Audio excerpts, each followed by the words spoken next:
بسم اللہ الرحمن الرحیم۔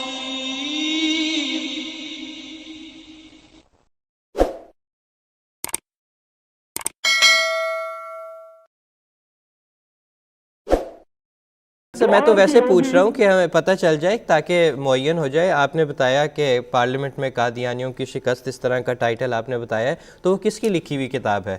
یہ اللہ وسعہ مولانا اللہ وسعہ۔ اچھا جی، ٹھیک ہے۔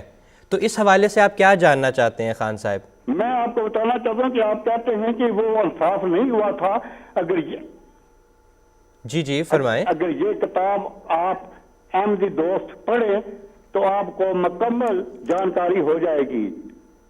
ٹھیک ہے خان صاحب، یقین کیجئے میں نے یہ ساری پڑھی، اللہ گواہ، وہ آپ کے جو خلیفہ تھے وہ بیچارے لاجواب ہو گئے تھے، یقین کیجئے۔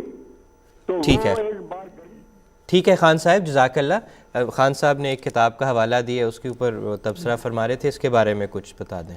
خان صاحب جس کتاب کا آپ ذکر کر رہے ہیں، اس کے اندر جناب اللہ وسعہ صاحب کے اپنے تبصرے موجود ہیں، اپنے کامنٹس موجود ہیں، اور انہوں نے یہ نیشنل اسمبلی کی 1974 کی کارروائی کے اوپر اپنے تبصرے کیے ہیں۔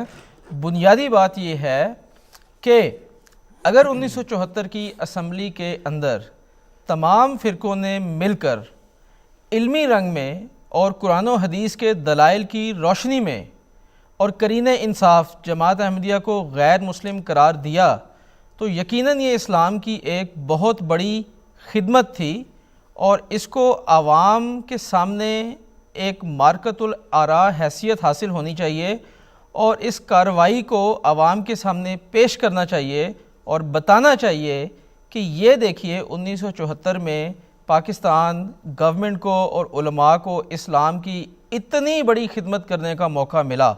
سوال یہ ہے کہ گورنمنٹ نے اس کارروائی کو آج تک چھپا کر کیوں رکھا ہوا ہے، اور اگر انہوں نے چھپا کر رکھا ہوتا تو مکرم اللہ وسعہ صاحب کو اس لینگتھ پہ جا کے اس کتاب کو تحریر کرنے کی ضرورت بھی پیش نہ آتی۔ سو میری گزارش آپ سے یہ ہے کہ ہمیں تو تقریباً 44 سال کا عرصہ ہو گیا ہے کہ ہم اس نیشنل اسمبلی کی کمیٹی کی رپورٹ کا مطالبہ کر رہے ہیں بار بار۔ آپ بھی علم دوست آدمی لگتے ہیں اور متلاشیان حق میں سے لگتے ہیں، تو کائنڈلی آپ بھی گورنمنٹ سے ریکویسٹ کریں کہ اس کارروائی کی ان ایڈیٹڈ کاپی عوام کے سامنے پیش کریں، جس نے اس کو دیکھ کے جو نتیجہ اخذ کرنا ہے وہ اس کا اور خدا تعالیٰ کا معاملہ ہے۔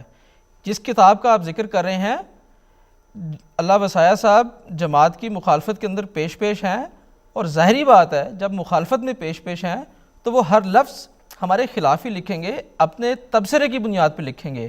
تو بہتر یہ ہے کہ آپ انڈیپینڈنٹ اور نیوٹرل ایویڈنس کے اوپر جائیں، اور وہ اسمبلی کی وہ کارروائی ہے اور اس کو نشر کرنے کے اوپر زور دیں۔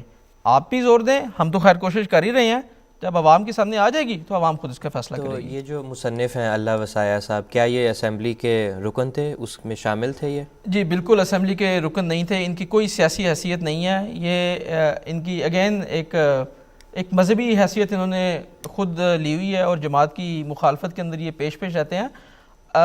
خان صاحب اگر ان کی کتاب کے علاوہ آپ کو میں حوالہ دے دوں کہ جماعت کی ویب سائٹ ہے www.alislam.org، وہاں پر کتب کا سیکشن ہے، اردو کی کتابیں ہیں۔ اردو کی کتابوں میں سلسلہ احمدیہ اس کا والیوم 3 ہے، مرزا سلطان مبشر صاحب کی مرتبہ یہ تاریخ کے اوپر مبنی ایک محققانہ کتاب ہے۔ اس کے اندر ربوہ اسٹیشن کا یہ سارا واقعہ بیان کیا ہوا ہے، اور اسمبلی کی جو کارروائی ہے اس کا بھی اس میں تفصیل کے ساتھ ذکر ہے۔ تو برائے مہربانی ایک نظر اس کتاب کے اوپر بھی ڈالیے، اور پھر اس کے بعد آپ موازنہ کر لیں اللہ وسعہ صاحب کی کتاب سے، اور پھر آپ خود خدا تعالیٰ سے دعا کرتے ہوئے فیصلہ کر لیں کہ حقیقت کے نزدیک کس کی بات لگتی ہے۔ آپ ابھی ذکر کر رہے تھے کہ آپ بھی مطالبہ کریں، ہم بھی کوشش کر رہے ہیں۔ عموماً تو یہ کہا جاتا ہے کہ اسمبلی کی کارروائی تو چھپی ہوئی ہے، کوئی بھی دیکھ سکتا ہے اس کو۔ اس کے اوپر مجیب الرحمان صاحب کی ایک بڑی اچھی کتاب ہے 1974 کی کارروائی، اس کے اندر بتایا گیا ہے کہ حکومت نے کبھی اس کارروائی کو پبلش نہیں کیا۔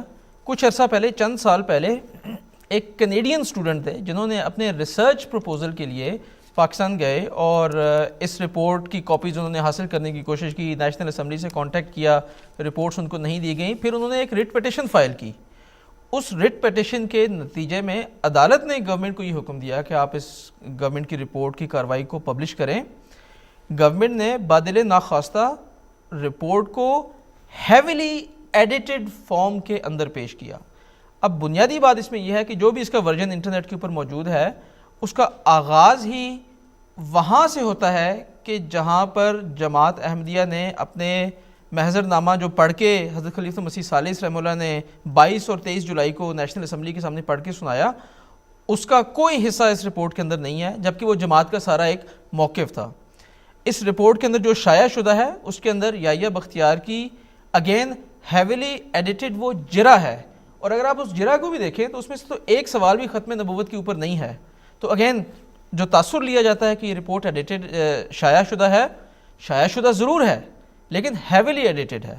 اور اگین وہی بات کہ اگر آپ نے ایک مارکت الآراء خدمت انجام دی ہے اسلام کے لیے تاریخ میں, تو اس کو عوام کے سامنے منون لے کر آئیں اور پھر فیصلہ عوام کے اوپر چھوڑیں کہ آپ نے اسمبلی کے اندر کیا کارروائی کی. ایک طرف تو آپ کہتے ہیں کہ ہم نے اتنی بڑی خدمت کر دی اسمبلی کے اندر, دوسری طرف اسمبلی کی کارروائی آپ عوام کو نہیں دکھاتے, اور افسوس پہ یہ کہ عوام مانگتے بھی نہیں ہیں. خان صاحب آپ بھی مانگیے. جی